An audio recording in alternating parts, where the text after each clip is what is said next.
আসসালামু আলাইকুম।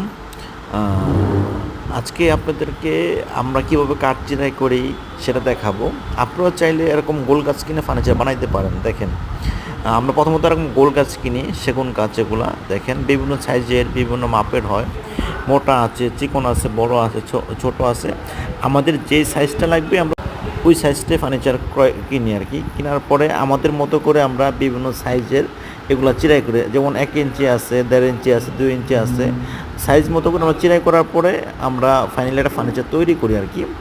আপনারা যদি চান কোনো ফার্নিচার তৈরি করবেন, সেক্ষেত্রে আমরা নিকটস্থ সমিলে যেয়ে ফার্নিচারের কাঠ যেটা পছন্দ আরকি, যেই কাঠ আছে, যেমন সেগুন কাঠ আছে, মেহগনি কাঠ আছে, তারপরে শিলকড়ি কাঠ আছে, তারপরে আছে আপনার গামারি কাঠ আছে, যেটা পছন্দ হয়। তারপর বার্মাটিক কাঠ আছে। দেখেন এই যে আমরা এরকম ফাইনালি চিরাই করার পরে একটা ফার্নিচার তৈরি করি আপনাদের জন্য।